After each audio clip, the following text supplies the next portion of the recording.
ఎవలు అబద్ధం ఆడతాన్రో, ఎవలు మాయ ఎత్తాన్లో, ఎవలు మత్పరిద్దామని చూస్తాన్రో, అసలు ఎందుకు ఇంతగానం ఉడుం పట్టు పట్టినట్టే పడుతున్నారో నాకైతే ఏం అర్థమైతలేదోల్లా. అయ్యో గదేనోల్లా మన అల్లు అర్జున్ కేసు గురించి మాట్లాడుతున్నా. సంధ్య టాకీసులా తొక్కీసులాటలయ్యి పాపం ఒక అక్క జీవిడిచింది. పిల్లగాడు దౌకాన్లు ఉన్నాడు. ఇక అప్పటి సంధి అల్లర్జున్ మీద కేసులు, విచారణలు, వీడియోల విడుదలలు, విలేకరుల మీటింగులు ఇదంతా నడుస్తూనే ఉన్నది కదా మన కాడ. మరి ఇప్పుడు కథ ఏడుదానికి వచ్చింది, ఏంది కథ? ఇంతకు ట్రీట్మెంట్ తీసుకుంటున్న పిల్లగాడు ఎట్లున్నాడు? ఓసారి దౌకాన కాడికే పోయేసొద్దాము రాండ్రి జల్దిన. మన కాడ అల్లు అర్జున్ పంచాదే నడుస్తున్నది కదా. టాకీసుల తొక్కీసులాటలైతే పాపం రేవతక్క జీవిడిచింది. ఆమె కొడుకు శ్రీతేజ ఇంకా దవకన్లనే ఉన్నాడు. ట్రీట్మెంట్ నడుస్తున్నది. రేవతక్క కుటుంబానికి హిమ్మతిగా ఉండేందుకు సినిమాలోళ్ళు ముంగటికొచ్చిర్రు. పుష్ప సినిమా తీసినోళ్ళ తరపున 2 కోట్ల రూపాయల సాయం చేసిర్రు. అల్లు అర్జున్ నాయన అల్లు అరవింద్ దిల్ రాజును ఎంట పెట్టుకుని దావకానకు వచ్చిండు.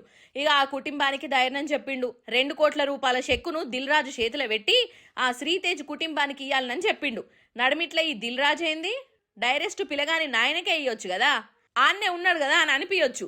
అయితే ఈ దిల్ రాజును సినిమాలోలకు పెద్ద మనిషిని చేసిండు కదా రేవంత్ సారు. ఏదో చైర్మన్ పదవి వచ్చిందట, అందుకే ఆయన చేతిలో పెట్టిండు అన్నట్టు అల్లు అరవింద్ సారు. ఇక ఈ 2 కోట్ల రూపాయలల్లా 1 కోటి రూపాయలేమో అల్లు అర్జున్ సొంతంగా ఇచ్చిండు. ఇగో ఇంకో 50 లక్షలేమో పుష్ప సినిమా నిర్మాతలు ఇచ్చిర్రు. ఇక పుష్ప సినిమాను తీసిన డైరెక్టర్ సుకుమార్ కూడా ఇంకో 50 లక్షలు కలిపిండు. మొత్తం 2 కోట్లు అన్నట్టు.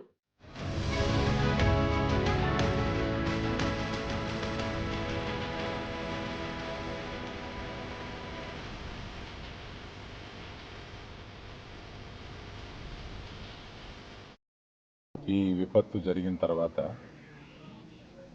ఇప్పుడు అబ్బాయి కాస్త కోలుకుంటున్నాడు. ఆ వెంటిలేషన్ కూడా తీశారు. అబ్బాయి తప్పనిసరిగా కోలుకొని మన అందరిలో తిరుగుతాడని విశ్వసిస్తున్నాం. ఇప్పుడు ప్రస్తుతం ఈ కుటుంబానికి 2 కోట్ల రూపాయలు మా తరపు నుంచి, అనగా అల్లు అర్జున్ తరపు నుంచి 1 కోటి రూపాయలు, నిర్మాతలు శ్రీ రవి గారు నవీన్ గారు కలిపి 50 లక్షలు మైత్రి తరపున, ఇంకొక 50 లక్షలు సుకుమార్ గారు, ఇదంతా కలిపి 2 కోట్ల రూపాయలు కుటుంబానికి అప్పజెప్పమని చెప్పి మన ఎఫ్డిసి చైర్మన్ రాజు గారిని రిక్వెస్ట్ చేస్తూ ఆ డబ్బుని వారికి రాజుగారికి అందజేసి వారి కుటుంబానికి అందజేయమని చెప్తున్నా. నేనే ప్రత్యేకంగా అందజేయొచ్చు అనేది ఏదన్నా అనిపిస్తే అది లీగల్గా ఇలాగే చేయమన్నారు. ట్రీట్మెంట్ తీసుకుంటున్న ఆ పిల్లగాడు కూడా మెల్లమెల్లగా కోలుకుంటుండట.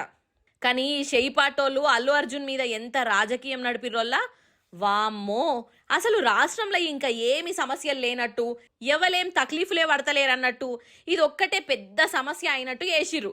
ఆఖరికి మొన్న అసెంబ్లీలో కూడా మన రేవంత్ సారు గంట సేపు ఈ అల్లు అర్జున్ గురించే మాట్లాడిండు. రైతుల గురించి తీయమంటే తీయలేదు. ఇక అటెన్క షెయిపాటోళ్ళు తాపకో మాట అనుడు. అసలు సినిమాలోళ్ళు తెలంగాణ ఇడిచిపెట్టి పోవాలి, ఆంధ్రకు వారిపోవాలి అని కూడా మాట్లాడిర్రు. అరే ఏంది అసలు? ఇక ఇట్లా చేసి లాస్ట్కు నేషనల్ మీడియాలో ఇజ్జత్ తీసి కుప్ప పెట్టుకున్నారు. ఇంగ్లీషు వార్తల టీవీలు, హిందీ టీవీలు అయితే ఈ షెయి పార్టీని, మన రేవంత్ సార్ను కడిగి పాడేసినాయి. గిదెక్కడి కుట్రేషము, ఇదేమి దిక్కుమాలినతనము, ఒక్క మనిషి మీద గింత పగబెట్టుకునుడేంది అని అనుకుంటా డైరెక్ట్గానే గరమైనాయి.